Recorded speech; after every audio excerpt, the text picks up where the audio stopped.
മദീനയിലേക്ക് എത്തുന്നതോടെ റസൂലുള്ളാഹി സ്വല്ലല്ലാഹു അലൈഹി വസല്ലമയുടെ സുഗന്ധം ചുറ്റിലും പരന്നു തുടങ്ങും. മാനവരാശിക്ക് വെളിച്ചം പകർന്ന, ലോകത്തോളം പടർന്നു പന്തലിച്ച ഒരു മനോഹര സംസ്കാരത്തിൻ്റെയും നാഗരികതയുടെയും അടിത്തറ പാകിയ മണ്ണിൽ അഭിമാനത്തോടെ പാദങ്ങളമർത്തും. മുത്തുറസൂലിന്റെ നെറ്റിത്തടം പതിഞ്ഞ റൗളയിൽ മുഖം പതിയുമ്പോൾ ഉള്ളിലേക്കൊഴുകുന്നൊരു വികാരമുണ്ട്. ഒരു വാക്കുകൊണ്ടും വർണ്ണിക്കാനാവാത്തൊരനുഭൂതി. മസ്ജിദുൻ നബവിക്ക് പുറത്ത് ഒന്നിറങ്ങി നിന്നാൽ ഒരു കാറ്റ് നമ്മളെ ഇങ്ങനെ പൊതിയും.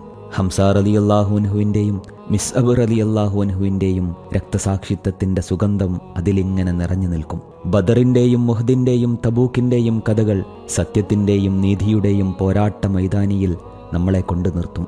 പ്രിയ റസൂലിനോട് സലാം പറഞ്ഞിറങ്ങുമ്പോൾ നാളെ അള്ളാഹുവിന്റെ റസൂലിനെ കണ്ണിറയെ കണ്ട് സലാം പറഞ്ഞ് പുണരണമെന്ന മോഹം പ്രാർത്ഥനയായി നിറഞ്ഞു നിൽക്കും. ഇതൊക്കെ അനുഭവിക്കാനാകുന്നത് ജീവിതത്തിലെ വലിയൊരനുഭൂതിയാണ്.